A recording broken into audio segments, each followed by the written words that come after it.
Hi, Thabani. Hi, how are you doing? I'm all right, thank you. I was just looking at the dates for the next two meetings, and I moved them both Oh, because they were clashing. who's the? Oh, and Diane hasn't confirmed if she's okay with the date or not, but Not to worry, there's nothing more we can do about it now. and the email. I'm sure she will get back though. Yeah. Saying they forgot to register. Can I send the link directly to them instead? Even though they did get the email that said register now and whatnot. Not to worry. I'm guessing people will still come in with time. Yeah, hopefully, we'll see.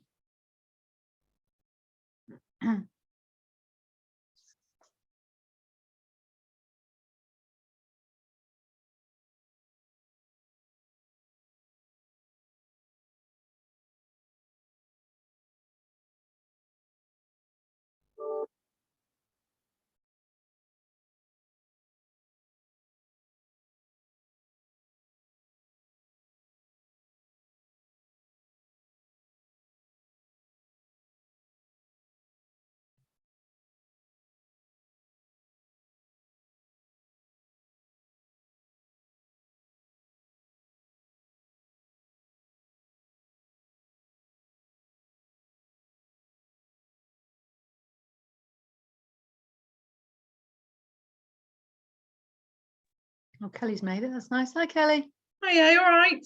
I'm all right. Thank you very much. And you? Good, yeah, I'm good, thank you. Good, good. Nice to have an outside speaker again today. Yeah, I've never been to one of these meetings, so. Ah. They're a little bit hit and miss. You never quite know who's going to come and who isn't, nor where they come from. I can see we've got Bill Peng coming on board.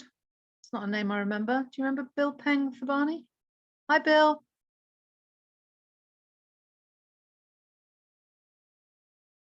It's definitely someone new.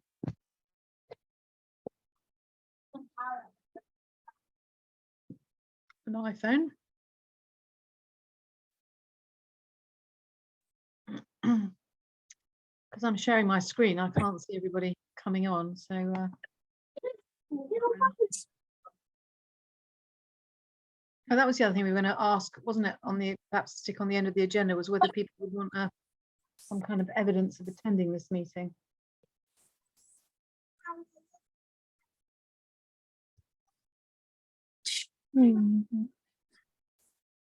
Bill, can you hear us? Do you want to just unmute and tell us who you are? And there's also an iPhone 13 on. Be nice to know who you are, please.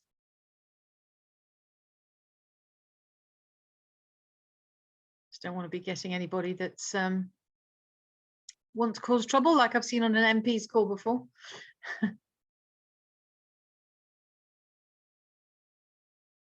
Nope, still don't know who Bill Peng is. It's an open meeting. It's just to make sure everyone's here for the right reasons.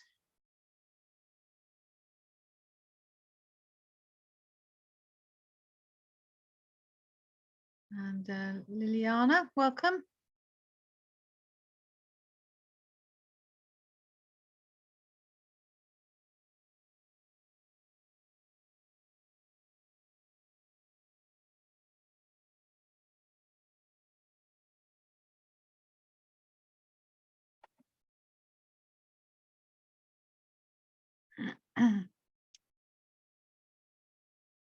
Well, am I imagining it if we lost those two now? Yeah, it looks like they've just dropped off. We had a horrible experience once on an MP's meeting where somebody came on and started putting porn, old people porn on. It was Oh my goodness. Yeah, it's really horrible. So I mean, you like to think you're protected, but it's just nice to see who people are. So Kyla, I recognize the name. It's just nice to see people's faces and know that it is actually a person that's meant to be on the call. Hi there, welcome to the meeting. That's Kyla. Liliana, would you mind just unmuting or putting your video on just for a sec so we can see you're a human? Or hear you're a human, one or the other. Do it again, ask to unmute. No response yet.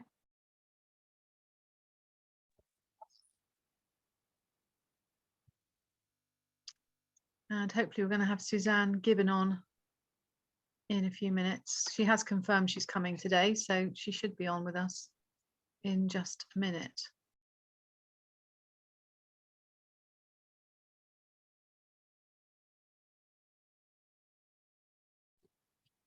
Hello. Hi. I like to unmute myself, but my children are around and they're keeping noisy, so sorry. That's absolutely fine, Liliana. So I like to unmute myself for a while and wait for them to go to sleep. Okay. But at the same time, I would like to listen to your discussion about this topic. You're very welcome. Where are you from, Liliana? I'm from China. Okay. And do you run an early years setting or have anything to do with sustainability? Pardon? And do you run an early years setting or have an organization that wants to go zero? Yeah. Great. Okay. Thank you.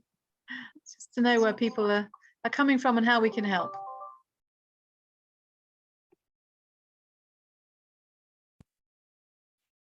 Hi, everybody.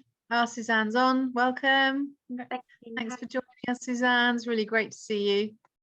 I'm just going to open the meeting now, seeing as it's 1 o'clock. We don't tend to put the meetings up for approval because the minutes are already saved onto the Gecko website, so people can see them.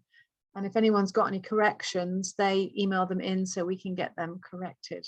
So just to point you at that website. Also, it's not the kind of meeting where we all agree actions for each other. It's more a share knowledge type meeting. Hence inviting speakers in and picking subjects to discuss so we can learn from each other. So without any further ado, let's welcome Suzanne Gibbon from Let's Go Zero. And Suzanne, would you like me to stop my share and enable you to share? Yeah. Yeah, please, that would be great. Thank you. Okay, so that's mine stopped. Now I just have to find you and make you a co-host. That will mean you can share whatever you like. There we go. Yeah. Thank you so much, and thank you for inviting me here today. It's really great to see all of you. I think today I was hoping to talk to you a bit about the campaign Let's Go Zero, and then go into looking at, why sustainability, embedding sustainability is so important, looking a bit at climate action planning and sharing resources, and then hopefully some time for everyone to sort of share what you're doing in your settings, and hopefully, like Cheryl said, is that sharing learning environment where you can steal each other's ideas. But let me just share my screen with you all. Here we go. Can you see that all okay? Yes, that's great. Thank you. So hi, as Cheryl said, I'm from Let's Go Zero, a campaign calling on the government to support all schools, colleges and nurseries across the UK to get to zero carbon by 2030. And we have that ambitious target of 2030 because if you're not ambitious, nothing gets done. So what we're doing is we're lobbying government. We have 7 policy asks, but the main things really are to support all schools, colleges and nurseries, all educational settings with funding and guidance, on how we're going to do this quite complicated journey to zero carbon and reduce our emissions and become more sustainable as a society. So a bit of background, which I'm sure all of you know, is why should we care? Well, we're in a climate crisis and we're in a biodiversity crisis. And if we don't act now and act quickly, then it's pretty horrific what the consequences could be. And the UN Secretary General in COP 27, I think it was last November, said we are on a highway to hell with our foot on the accelerator, which is actually quite terrifying if you think about it. But the great thing is that, we know what's wrong. We know what would, it's the emissions, it's pollution, it's living unsustainable lifestyles, it's increased plastic consumption. We know the problems, so we can find and act on those and create solutions. And there is the most amazing amount of guidance and resources and support out there to help educational settings act on this. Why we're working with educational settings really is because not that you're the problem, but actually you guys are an amazing pillar in all our communities. And through working with you, we can not only reduce your carbon impact within your school gates and your school boundaries, but it can have the knock-on effect. You talk to your parents and students talk to the parents, and you work with local organizations, and you take that message out into wider community and help with that step change, behavior change that we need to see. But working with children, it's a huge responsibility. So what we always try, there's been quite a lot of research done out there by Save the Children, and also the most recent Pearson's report, that 70%, this was children between 8 and 18 who were surveyed by Save the Children. 70% are worried about the world they're going to inherit, and also that they feel powerless and scared, and the government should do more. So that's kind of also with the student climate marches and student calling out for action after seeing so much inaction. The campaign sort of evolved to give students power through supporting schools. And we know that by empowering students, giving them autonomy, teaching them and showing them that adults are taking action in our own ways, we can then give them hope, and giving people hope leads to action and motivation to do something. And we know the most recent Pearson's report that came out only a few weeks ago, I think it was, 91% of students believe it's important to take environmental action and do something for sustainability. The thing is, a lot of people don't know where to start or what to do.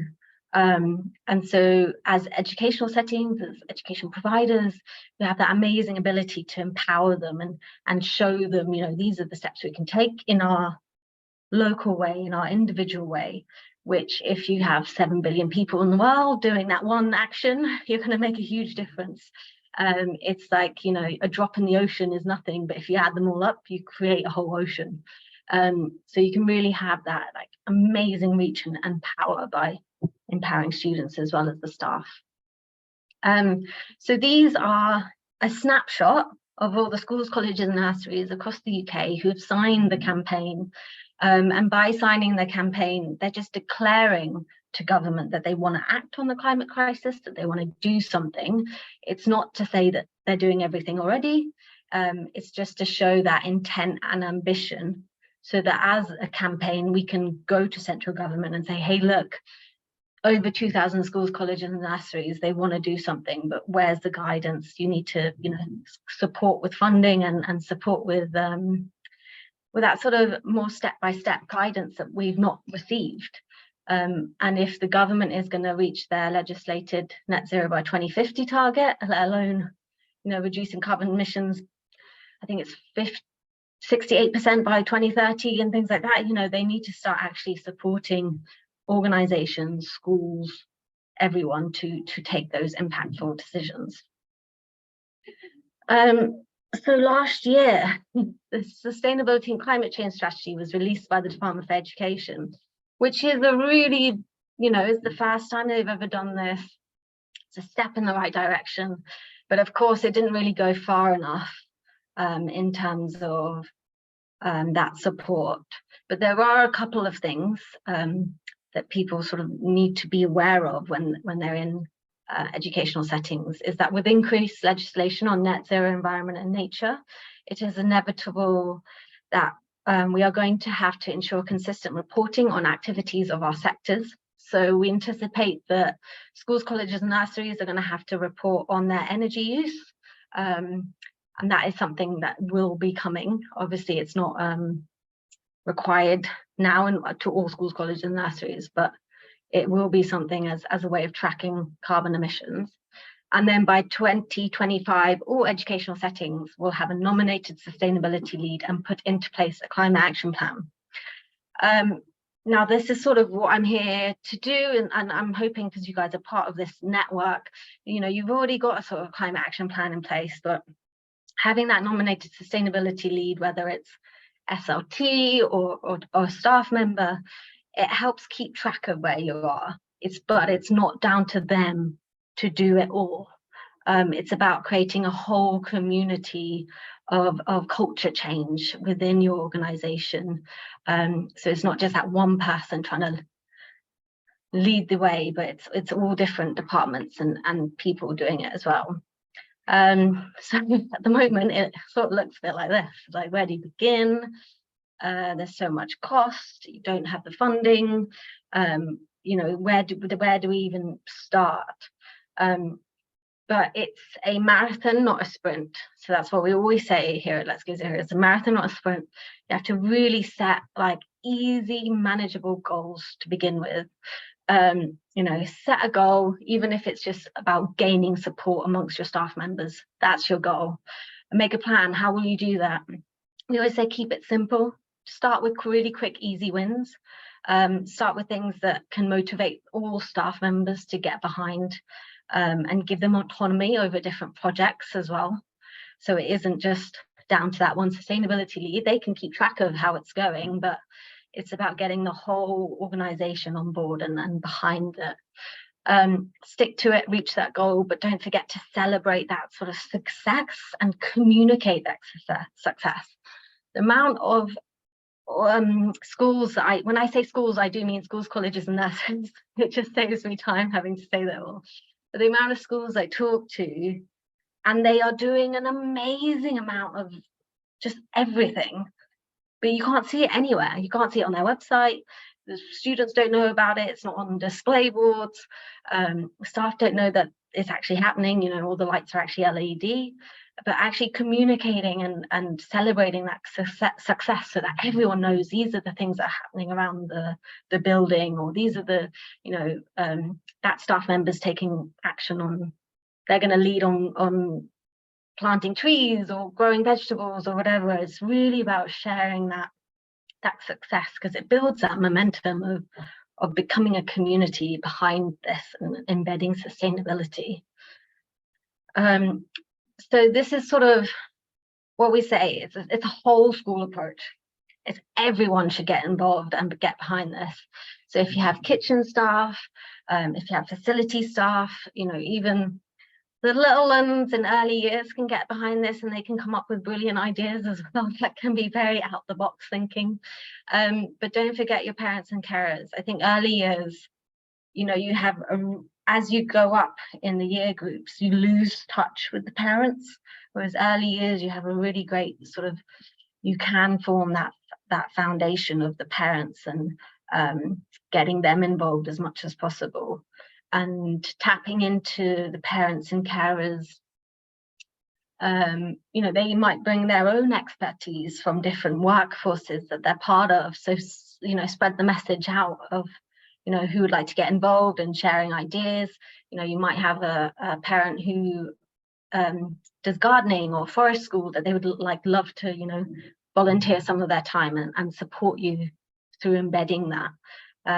Or you might have a parent or carer who actually knows a lot about solar panels or heat pumps and can come in and explain that to all the staff, and, you know, you can really discuss what the steps are. But then, of course, like the main sort of foundation is to do an audit, see what's already being done, because you don't want to, you know, take credit or take away someone else's brilliant ideas. So do an audit of what's already being done around the building, around the whole community. And that can be like the set base starting point of where you sort of jump off. And, you know, you could be at different levels for the different areas. So we have 7 pillars that we look at, which is food, waste, water, energy, travel, school grounds, and another one that I always forget. But you could be doing loads of energy, have all LED lights, have switch off campaigns, take your kids outside for the day and don't have electricity. But then say in school grounds, you could just be starting off, and that's absolutely fine that you're in different levels for each one. But then it's about creating those short, medium, long-term goals in the different areas, and keeping track of it and giving autonomy to different people to take leadership and ownership over that small sort of project or area, and really empowering them to bring, everyone to bring ideas and contribute ideas, and sort of motivating them to get involved. And early years, it's sustainability matters so much. You're really setting the foundations for what these young people are going to be when they're adults. So I know it's a lot of encouraging learning through playing and exploring, but taking them outside, it can help them with building resilience and like taking measured risk as well. I know there's quite a lot of problems with parents trying to like restrict their students and not go outside so much, but really trying to encourage them that yes, they can pick up a worm, that's okay. Worms create soil and compost, and teaching them that life cycle of actually being able to physically see and feel that soil.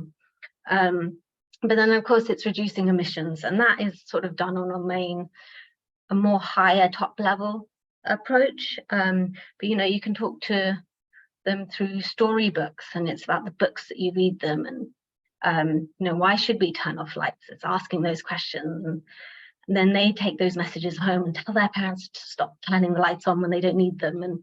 And it's absolutely amazing seeing that sort of virtual light bulb go on in the students' heads of like, wow, that's where food comes from, and if we grow food in our garden, then the farmers don't have to drive that food to us. We've got it here, so it's reducing emissions that way. But it's sort of, you're really creating those formative years and fundamental values and attitudes, sort of bringing climate education right from the start. But I mean, oh yeah, and then, sorry, go back, that resource there has brilliant case studies in as well, and sort of supports with different things that early years and nurseries are doing in their organization. So have a look, steal those ideas as well. But on our website, we've also got a case studies page where we do share a lot. I talk to quite a few schools, colleges and nurseries across the UK about what they're doing. And, a primary school, you could adapt it slightly to early years and change things around a bit, like uniform swap shops. You could encourage costume swap shops. So instead of, every World Book Day, a child goes out and buys a whole new costume, you could encourage parents to come in and donate them. And then that, Jungle Book costume that another kid wore 2 years ago, they can wear that. So it's all about reusing and reducing that wastage that just clothing industry has. And then in terms of getting your whole staff on board, well, obviously cake's a great way to do this, but why I put scones on the screen here is to make the invisible visible.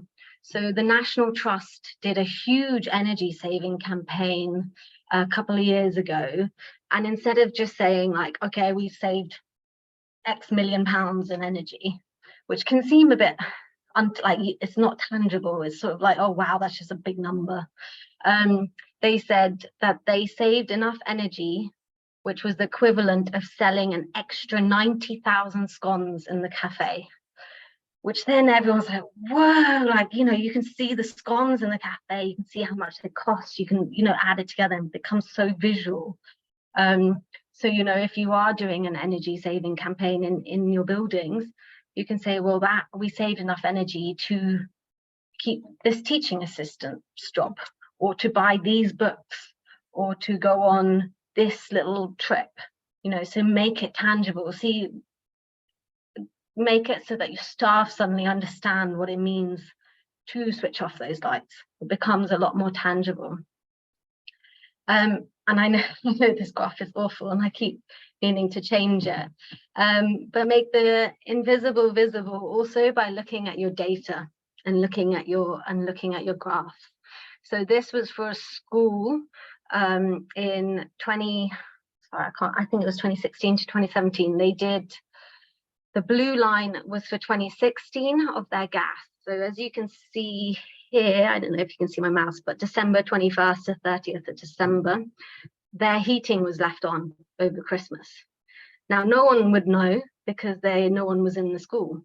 But that just is a huge wastage when there's no one in the school. Why is the heating on to maximum level? And then also over the summer holidays, you can see the blue line, the heating randomly turns on in the summer as well, when we definitely don't need heating in the summer. The red line shows that after looking at their data of gas consumption, they've turned off their heating over the winter period when no one's in the school. And in the summer, it's pretty much all the way off as well.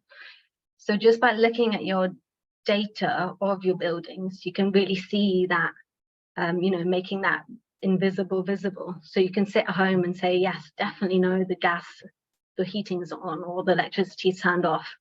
And that in itself can just save huge amounts of money, especially in the energy crisis that we're seeing today. But yeah, so just to, you know, sort of summarize before we hopefully go on to share about what you're up to as well, and share some ideas about how you're engaging your staff and parents and little ones, just to sort of think about managing it like a boss. So if it's a sustainability lead, get really behind them and encourage everyone to get behind them.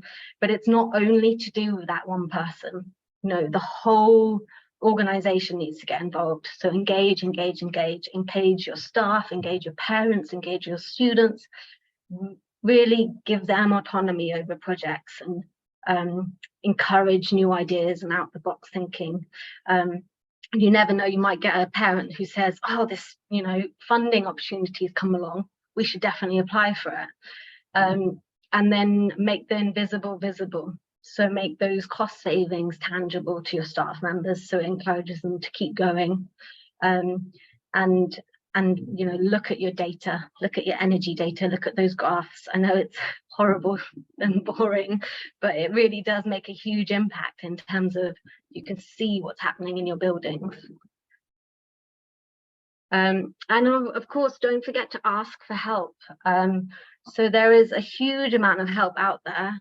These are just some of them, and I can share my slides as well afterwards. So there's a great early years eco schools guide about how to really change the culture in your organizations and getting everyone on board. School grounds, there's local school nature grants, which I think was up to £500 that early years settings can apply for it as well. So this is just open now. The Tree Council give out loads of free trees. Energy Sparks helps with those, you know, monitoring your energy use and data.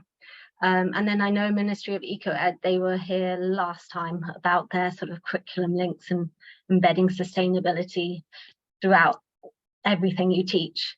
And I mean, it could even be, I think it was Cheryl actually when I spoke to you, but switching to bamboo toothbrushes when you're teaching about brushing your teeth and dental hygiene, like reducing that plastic use. It's just, you know, and then the students, the little kids, they get used to bamboo toothbrushes. If they're given a plastic one, they question, well, why are you giving me a plastic toothbrush? Why can't I have my bamboo one? So it really teaches that sustainability right from the beginning, right from the start. But I think I've spoken loads, so it would be really lovely to hear from all of you, really, if I stop sharing my screen, just about, you know, how you're engaging your whole staff body, what you're doing, and sort of hopefully you can steal each other's ideas of it as well.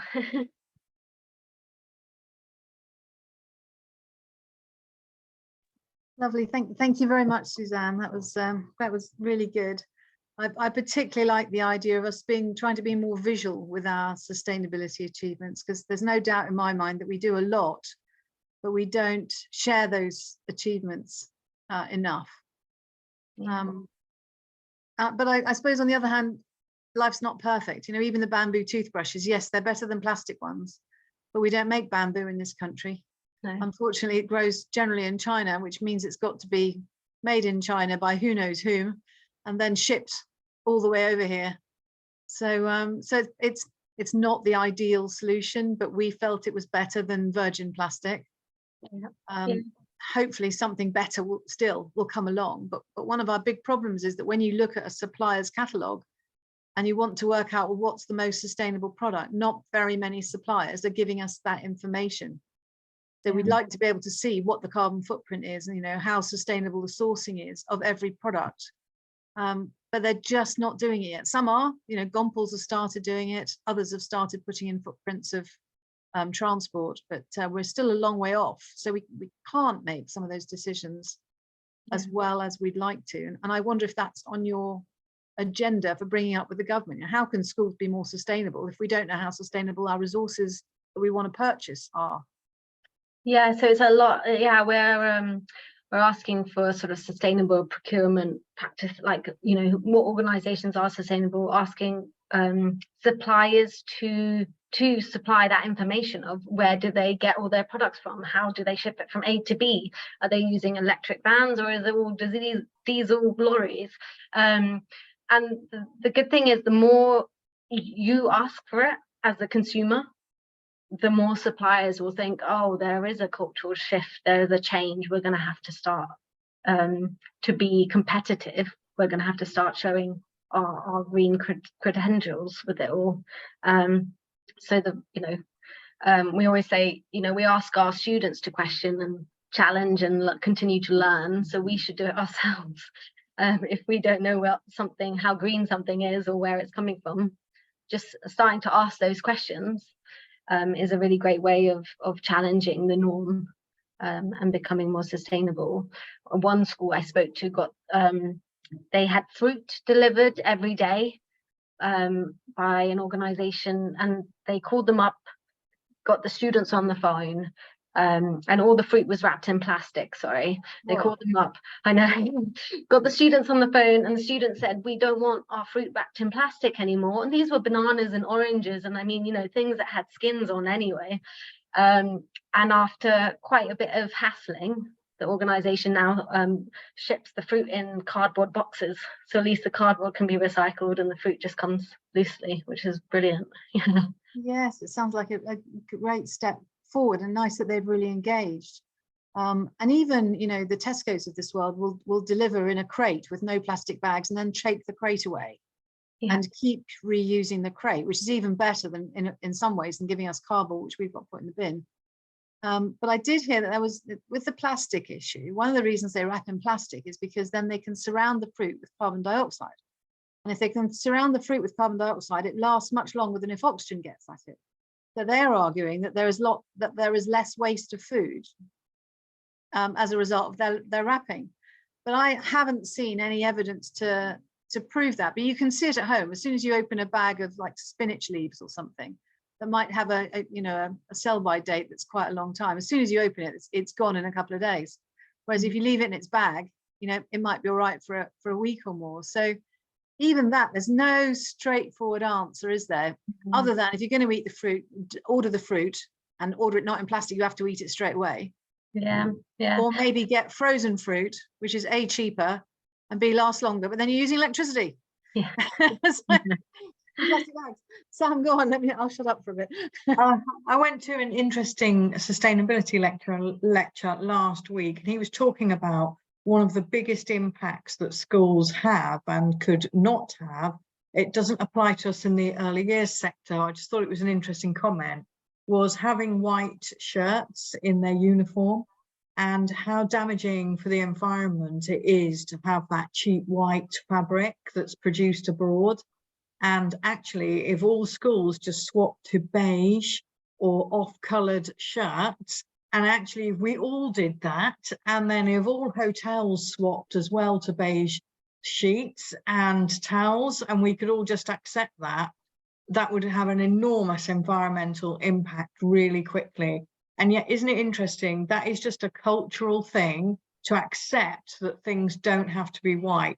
And yet it's really difficult. If you went to a hotel and it had beige sheets, it would feel really odd, wouldn't it? And yet that's the kind of mental changes we could make that are actually really low cost to people's well-being or change in habits. It is literally a mental change, isn't it? He gave the figures for the damage that whitening fabric does to the environment, and it was enormous. Unfortunately, I didn't write it down. I wish I had now, I'd have been a but yeah, it was a really interesting point. And I'm wondering if, and if you're talking about visual changes, that would be a really visual binding change for parents to agree with the school that they're not going to have white fabric anymore. Makes so much sense. And I think every one of us, whenever we go to a hotel and we get presented with beautiful white sheets and towels, on the feedback where it says, you know, how it's quite a lot of times if you go on booking.com or hotels.com, they give you a feedback questionnaire at the end. And one of the standing questions now is how environmentally sustainable do you think this hotel is? So you wouldn't give them full marks. You'd say, well, you should be giving us beige sheets and beige towels and beige toilet paper while you're at it.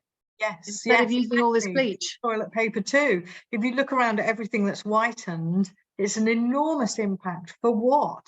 You know, Yeah. colour. Paper as well. Yeah. So that's, you know, that's something. And the more of these little things we learn and spread around, the more impact we can have. Yes. Yeah. That's a new one for me, and I will definitely, next time I stay in a hotel, feed that back. I don't like your white sheets, I'll put. I want beige ones. Yeah, thank you for that. I that's the first time I've heard of that as well. But as soon as you said it, I just went, oh, of course, it's hugely environmentally like impactful. Also, just the washing. You know, you wash whites on a higher setting than colours. Yeah, put bleach in it. Yeah, Even worse. yeah. So don't do that. Gosh, think of all those white weddings we're doing down. We have to be praising people now when they get married in tan. That's actually a cultural thing too, because of course in China they don't get married in white, they get married in red, don't they? Yeah, yeah. White's a funeral colour in quite a lot of Asian cultures. So it's weird. Yeah. I wonder what the background to that is. That might be in terms of cleaning it to make, you know, to make sure that everything's more sterile after the event, whereas in marriage it's white for virginity, I think. Not there are many virgin brides these days anyway. Okay, has anyone else got some good ideas to share of what we could do, particularly in schools? I love the uniform idea. I think it's really, really good. And we can feed that back to all the schools that we feed our nursery children into. If they present us with a white shirt, we can say, come on.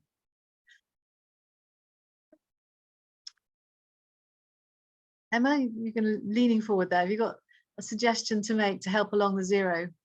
I haven't got a suggestion, but I am curious to know how people manage hand towels and whether people are using washables. Very good question. That's, I feel, the next step for us here, because we do quite a lot of things like we've always had our milk in bottles, and we have an air source heat pump, and we have our deliveries from the local farm shop and things like that. So lots of things we do, but would like to know more about that. Yeah, it's a challenge, isn't it? Because you've got the option of like the cheap green paper towels, hopefully packaged in cardboard, or you've got electric hand dryers, which potentially you could use, particularly if they're driven by non-fossil fuels energy. So if you've got solar panels energizing your hand dryers, but there is some flack against hand dryers because it sprays viruses all over the room potentially. So there was a lot of fear when COVID came out, and we certainly turned our electric hand dryers off at that point. Or you can wash your hand towels, which of course is more work in terms of laundry, and you're using electricity, and you've got to be very careful how you dry them, because like washable nappies, they are more sustainable than the plastic nappies, but you've got to dry them naturally or in a cabinet, not tumble dryer at high heat, otherwise you just really impacted badly on your carbon footprint because of all the electricity you've just used. But obviously it'd be better if it's green electricity, then it wouldn't be so bad, but it would still be expensive. So it's possibly one of those ones that there's no best answer other than just to do this. That probably flicks water all over the bathroom, which probably isn't particularly useful either. But yeah, let's what do you all use? I'm pretty sure some of our nurseries, even in the same organization, use different methods in different nurseries. But yeah, anyone got any thoughts there? Diane's on the call. What do you think, Diane? So we've got some that use the hand dryers, and then we use they've got the bamboo hand towels Sticky that ones. so they use but they are disposable ones, but they biodegrade, so they go onto the thing. So we do get those. We did look into getting the little hand, the face cloths to do, and actually the washing and the laundering on top of nappies and stuff just wasn't something that went down. Well, we never had them basically because they weren't laundered quick enough, so the amount you have to then go and buy. So that was something we looked into, but we tried to use I'm sure the ones we use from Gompels are compostable. So when I say biodegradable, I know that Cheryl has taught me about what biodegradable means, but I'm sure they are. Yeah, so I know that I'm sure they are compostable. The bamboo, but they are white. I'm now worried that they're bleached. So thanks, Sam. I have to look into that now. Yeah, we'll go back on that one. And I know a lot of our nurseries are using flannels for like face washing and things. Oh yeah. So normal sort of face washing, those sort of things, they use flannels for those. But adding in the hand to every time they wash their hands, to add that in was just kind of the laundering was just a bit too much. But after meal times, they all have their own flannels, and we use washable aprons at meal times as well. So the staff have those. Yeah, so that's kind of where we're at. We tend to use the hand dryers and the compostable hand towels that we use at the moment. Yeah, and I noticed in the offices, in the hub, our main hub, it's green. Those green paper towels. Yeah, which is just paper, and it is an FEFC source of paper, so it's renewable. But there's a choice, I think, in the adult bathroom. You can either use the green paper or the electric hand dryer. Yeah. So I know Gompels do a bamboo one. But the hand dryers aren't recommended for infection control reasons. So I think most people are kind of withdrawing from them now, because part of when you dry your hands, that's part of the mechanism of getting rid of bacteria. There's a mechanical scrub in that which you don't get with the electric dryers. Right. So I mean they're okay, but you wouldn't want to put any new ones in especially not around small children, where they're walking petri dishes, aren't they? So they are, and we did do some research. Well, I did some research during COVID that you can get hand dryers. They're massively expensive though, so it's not something that is affordable to kind of just go around and change.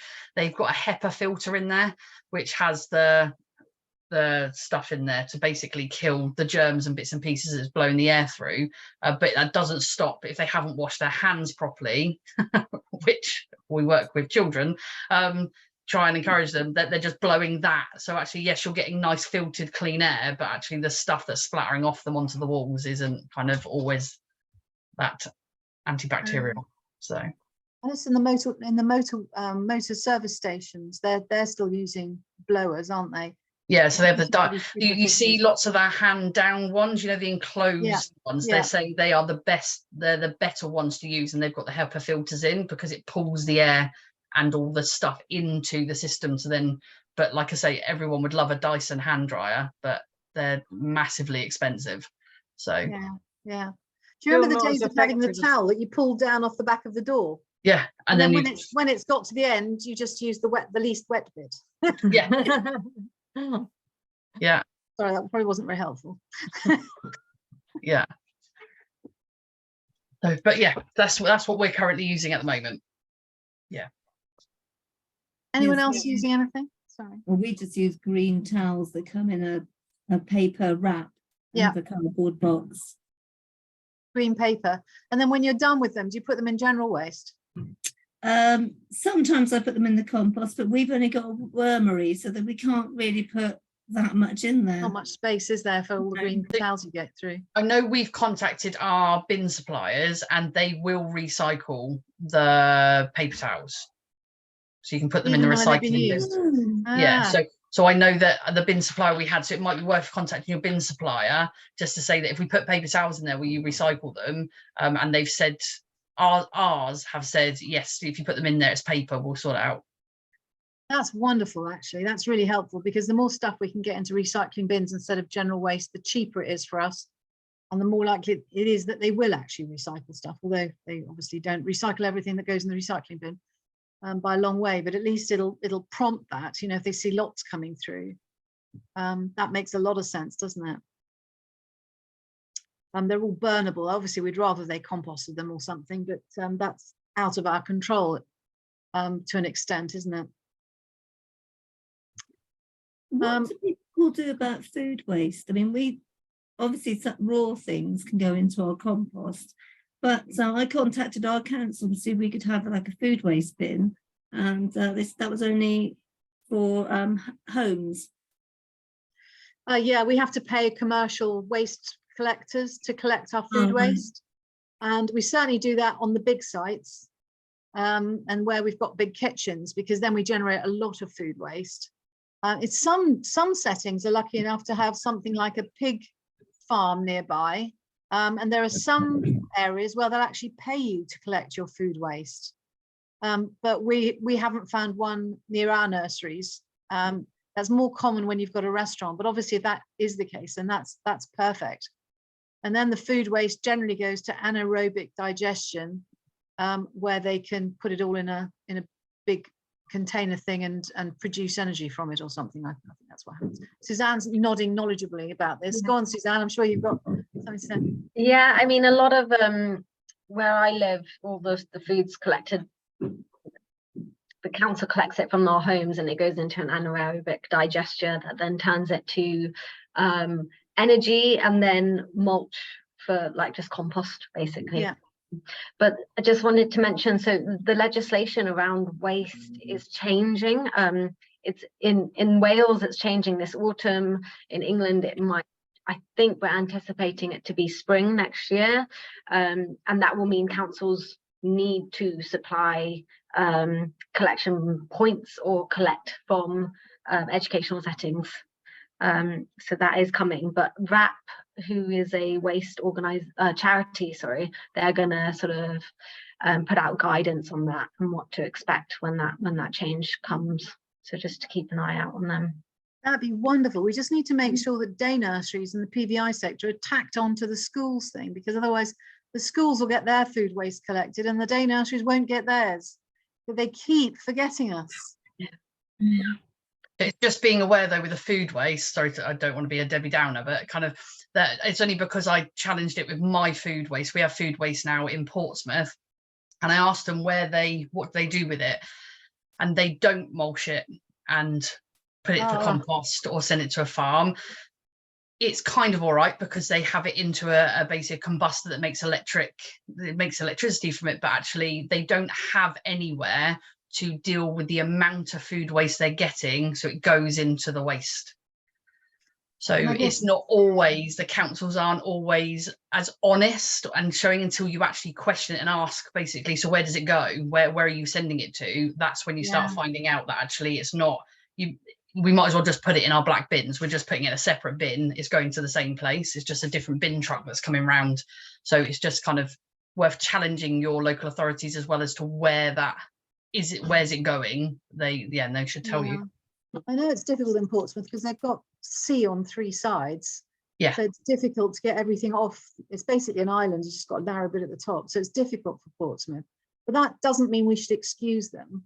No, and I've got a meeting lined up with Steve Morgan, who's the MP for Portsmouth and Southsea, and I think it's really important we go back to them and say, come on, you actually need to do something more positive with our food waste. What are you going to do? And as well as voting for the councillors that look like they're going to be the greenish ones, and helping with the not-for-profits and so on that are putting pressure on like this one, but also Greenpeace and people like that are all kind of pressurizing authorities to do something. We don't want our waste just on some Malaysian field somewhere. But yeah, I think they're all different, aren't they? They're in different stages of the journey. Yeah. In Bournemouth, they collect all our food waste in separate little brown bins, but our brown bins have been collected by the bin men and thrown in the bin machines. So now I think there's about one brown bin left in the whole street, and we all have to walk our food waste down to hers.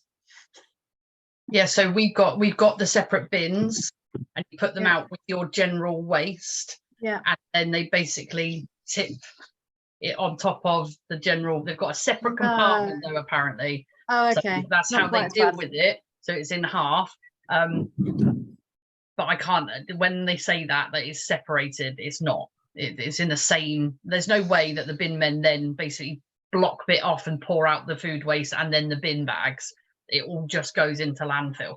And Portsmouth is just a landfill island, so we don't need any more. So it's just like, yeah, it's, I suppose, just challenging your local authority and actually asking them the journey. One, shocks them in the first place that you're interested, but two, they then tell you, and then that's when you get a realization of where your stuff's going to. So yeah. And the bins for our nurseries in Portsmouth, they don't do that. They no, because they get picked up by our bin companies. Yeah, so they get processed. Yeah, they don't go to landfill. No. We ask for a guarantee from the waste bin companies that tells us that 100% of waste doesn't go to landfill, but they do slide. We had one of those in place about 8 years ago, and then about 3 years ago I kind of contacted them just to confirm it is all 100% not going to landfill, and they said, oh no, some of it is going to landfill. I'm going, yeah. And the Portsmouth back it up by saying that none of it goes to, they don't landfill their rubbish, which is positive. It goes into this combustor that then they use it to make energy, which you sit there and you go, okay, that's fine. So that's not so bad. It's not going onto a landfill. But then they went, but we have so much. It's that but, isn't it? Like, kind of, so what do you do with the other bits then? And what landfill is it going to? Where's it going? So it's just making bigger combustors, I guess, or sorting it out. So yeah. And we want the government to make it as expensive as possible for landfill, because then the waste company is going to pull a finger out and not send stuff to landfill because it's cheaper for them to do something more positive with it. So it's just being aware of that journey, isn't it? I don't know if you've heard, there's a new book out, Suzanne, and it's called Net Positive, if you can see that. There we go, Net Positive. And it's about not even aiming for net zero. It's about actually trying to be positive, to actually be good. And I think that's a worthwhile aim. And we're already net zero anyway at TOPS, and so's the Aspire training team. But it's not because we don't produce any carbon. It's because we've got it as low as possible, and then we offset with ecology. So, that's not quite the same as being net positive, which is, generally doing business for good. So I think just to aim at zero even is not enough. We should be aiming to do much better than that and actually contribute. So perhaps putting electricity back into the circuit and things like that. Recycling other people's waste, which we do. I mean, all nurseries and all schools recycle other people's waste, in that we take on stuff from the craft shops and the local florist and all kinds of, and secondhand toys, and we shop in charity shops and all that kind of stuff. But it's difficult to measure that. How do you say how that contributes to net zero? How do you put a number on buying a whole load of secondhand cars at the local car boot shop? Yeah, it is really difficult to put that number on. And I mean, just carbon footprinting, measuring that is complicated enough as it is. But I think I'll read that book, Net Positive. Thank you for that recommendation. But I think you're completely right. Net zero is the kind of first step in the whole thing. And then actually we should be planting more trees, improving biodiversity, cleaning our rivers, and even more than just net zero.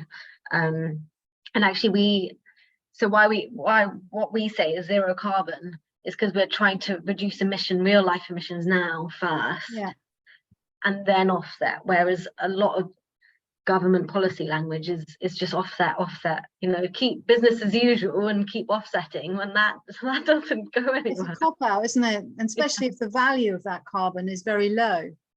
Yeah. You know, I remember at one point we were offered to buy trees somewhere, and it cost sort of 15p a tree, and it was a tree this size. And apparently that offset tons of carbon dioxide equivalent. Well, it doesn't, does it? No. I don't know how much carbon a dinky little seedling like that takes out, but it's very, very little. So that's not an option. But then building a solar plant in Ethiopia would, you know, they've got 50-degree heat over there, and so they do have the facility for generating more electricity than we do here, although we're doing quite well. So I think if you're offsetting in that way, generating, you know, electricity that has a zero carbon footprint or close, that potentially is a good way of redressing the balance that this country has had too much carbon for, you know, 100 years, whereas other countries haven't had the advantage of that. So they're you know, they're caught in the middle. They're having to put up with our pollution when they're not generated it. So if offsetting is doing it that way, then I think there are good things to be said for it. Yeah, if it's supporting that sort of leapfrogging fossil fuels into renewable, then yeah, definitely. Yeah, so from that point of view, I don't mind if we're doing a project in Mozambique or somewhere, because that's helping put right some of the damage that we've been doing. I think all the big businesses should be doing that. But of course, when you're in a small day nurseries like ours and in schools, that means allocating some of your budget to offsetting, rather than perhaps investing it in more solar panels or buying food that might be more expensive because it's not wrapped in plastic and things like that. It's a very difficult decision. Yeah, it's trying to get that balance right, and I think that's what the campaign is just calling for, more guidance, really, because you're doing it all by yourselves, your own research, your own, you know, interest in it, whereas actually it really should be coming from central government, that actual guidance. These are the, you know, this is what you should be looking for when you're, you know, trying to buy sustainable toilet paper or whatever. You know, it should be there. Yes, I agree. But meanwhile, we can at least ask the people we buy the toilet paper from. Yeah. Yeah. And spend our money, you know, with the person that provides the most sustainable stuff, provided it's not 3 times the price. You know, that's been the issue. Sometimes you don't. I mean, I love these new glue sticks that you can get, reusable glue that you just put into the existing stick, but they're terribly expensive. So until they bring the price down to roughly the same, given that they're more work because you've got to take bits of glue out of one thing and put it into another thing. So, you know, class teachers don't have time to be doing that unless it's kind of integrated into part of their job, which we can do to an extent in early years, where our curriculum's not as tight, and where doing something like that is actually of benefit to the children. But is it a benefit, you know, to a year 3 to be refilling their own glue sticks, you know, when they should be learning something else? I don't know, you know, I don't know the answers, but I can, you know, totally understand the challenges there. We took quite a lot of flack because we wanted to have those glue sticks, and then we didn't buy them when they first came out, but it was purely because they were unaffordable. I mean, the price will go down, just like we've seen with, you know, renewable energy, solar panels. The price is slowly coming down, so it will, you know, more sustainable products will become the sort of norm, the go-to, hopefully shoving out the virgin plastics and all of that. Well, I love the Unilever attitude. I don't know if you're aware of Unilever, but it generally comes out top of one of the most sustainable companies in the world. And sustainability is embedded throughout their systems. They think long term. They want to do business for good. They try to engage all their stakeholders, not just the rich bods that, you know, that own the shares. And I really appreciate, you know, the guidance that we're getting from big companies like Unilever on purchasing. But even they don't always give us the carbon footprint of their products, even though they have it. So there's definitely room for us to be saying to our distributors or middlemen, you know, get the Unilever products, please, because they've got the carbon footprint, and those companies are really trying to do business for good. compared to, you know, some of the others that really aren't. They're just in it for as much money for the few people that own it as possible, which is, you know, not a particularly good, was not a good model at all. Yeah. I know we've got Kelly on the line, and she's from Adult Training.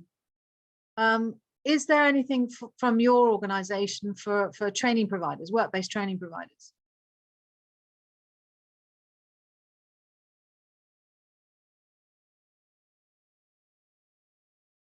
Over to Suzanne.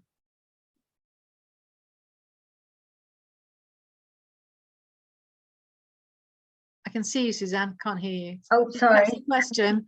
Yeah, Yeah, Kelly. I missed the question then. Sorry, we've got automatic lights in the office, so I had to get up. Yeah, I know the feeling. You have to keep flicking your arms. Yeah, no, Kelly's from Aspire Training Team, so they're a training provider in the early years sector.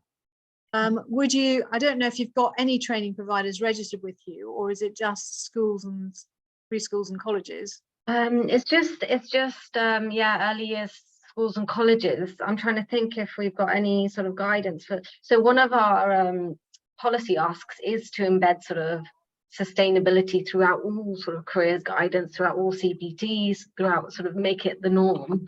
But at the moment, I mean, it's quite that's another challenge in itself. Well, you might be able to work with the Aspire team from that point of view. Whereas we started having one person with the sustainability lead in each of our nurseries and in training, it's not enough. You have to embed it in everybody's job descriptions. Otherwise, you know, everyone says, "Oh no, that's nothing to do with me. That's one person," and that one person then leaves, and then you've got no one for ages and ages. So it's actually better that everybody has a role in sustainability. I know that's the government has come up with this, you know, one per school, but I personally don't think it doesn't work. We tried it. Yeah, you do need that whole school or whole community approach to it.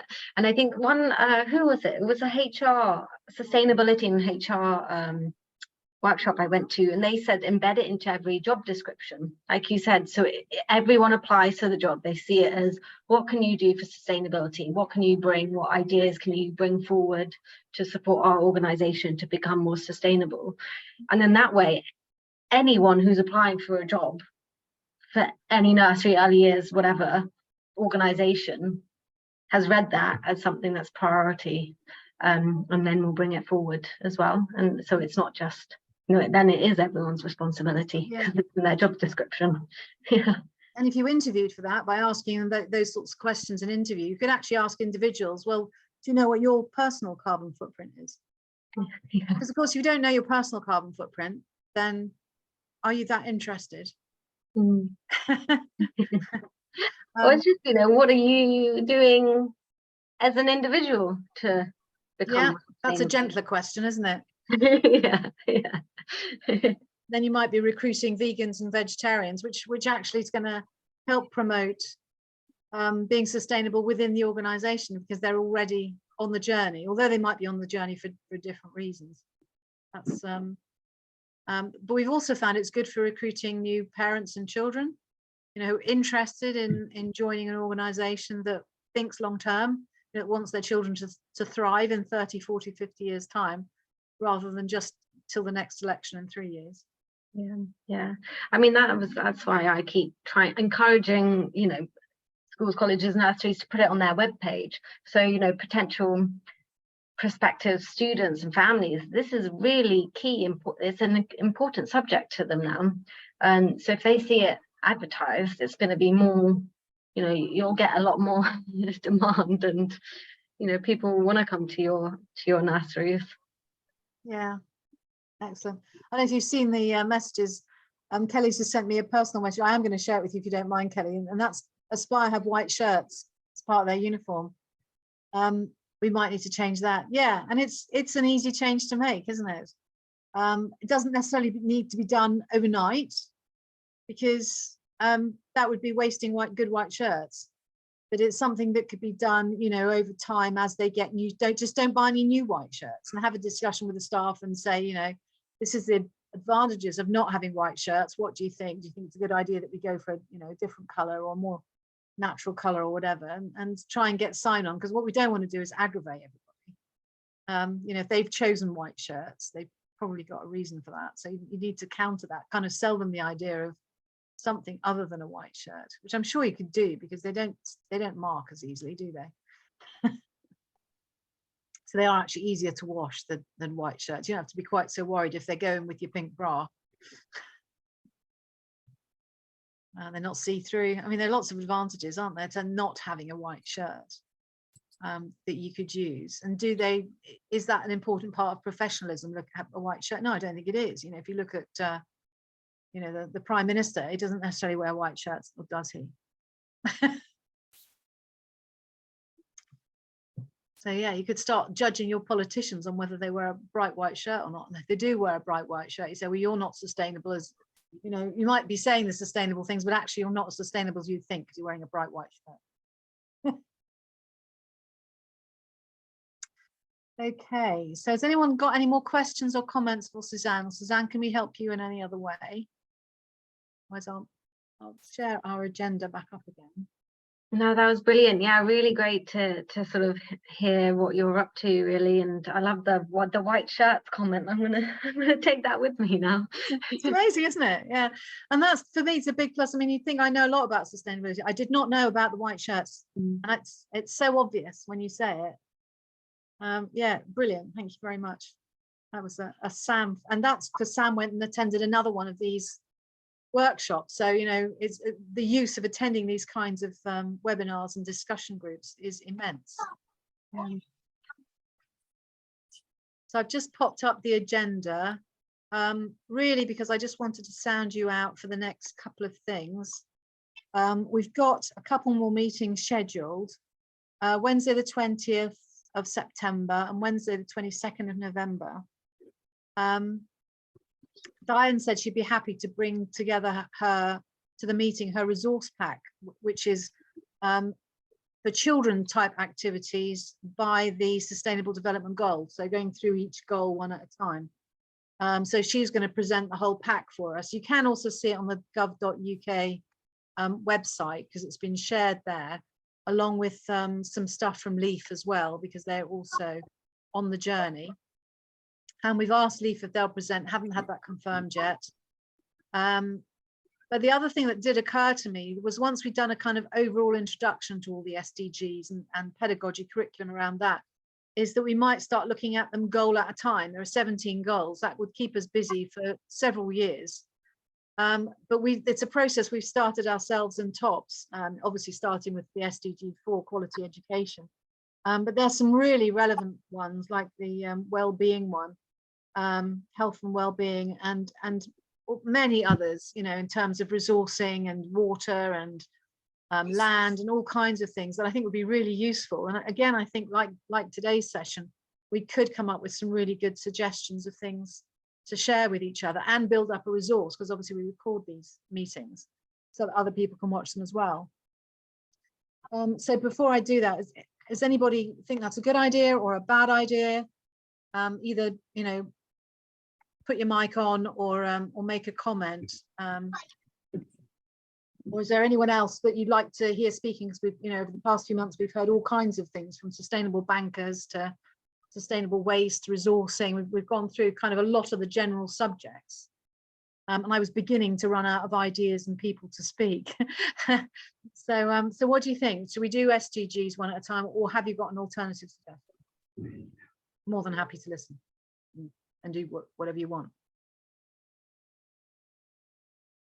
We've just started looking at each SDG as part of the training team meeting. We did that today, right. So we've done 5 already. Wow. 5, yeah. So we split into 5 groups, and we're looking at activities to embed into the nurseries for the learners to use as part of their qualifications and training.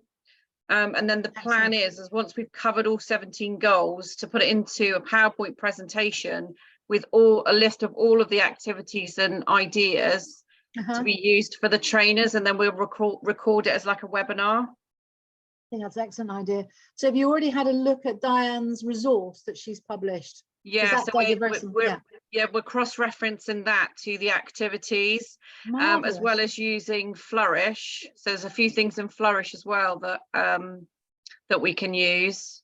Flourish is being, do you want to explain what Flourish is, to everyone? Sorry. I don't really know because I've only just found out about that yesterday. So I only found that on the Gecko website. Okay, brilliant. So I'm not no expert in Flourish at all. Anyone here know anything about Flourish? So I have to say, it's probably one of those passing things I learnt on a thing. And we can talk about Flourish next time. Maybe try and find a speaker on Flourish so we can learn more about that.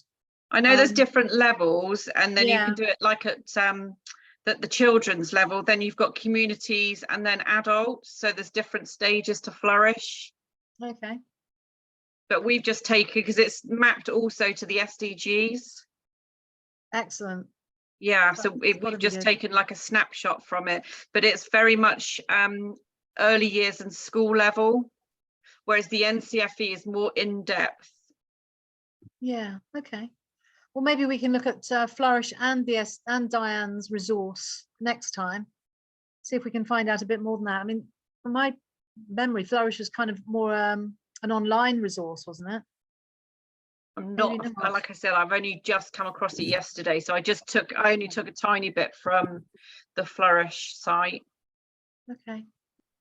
SDGs for Kids, Flourish project. SDGs handbook for primary and elementary school provides a range of topics that can be adopted by schools to ensure they're covering all 17 of the SDGs. Yeah.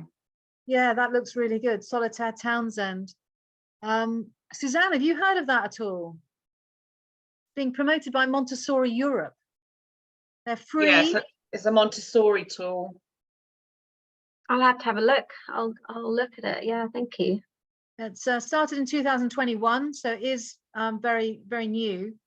Aims to show that even the youngest children are important global citizens and powerful change agents for the future. SDGs for Kids. So yeah, it looks great, and I'm sure that we can build and extend on that as well as on Diane's model. And the more we can do around this in a positive way, I'm sure the happier we all will be both short term and long term. Yeah, so we're happy to share anything we put together. We're just at the early stages of just collating all the ideas and activities. Yeah, lovely. And then once it's all put together, we can share it with you. That'd be fabulous. Thanks, Kelly. Marvelous.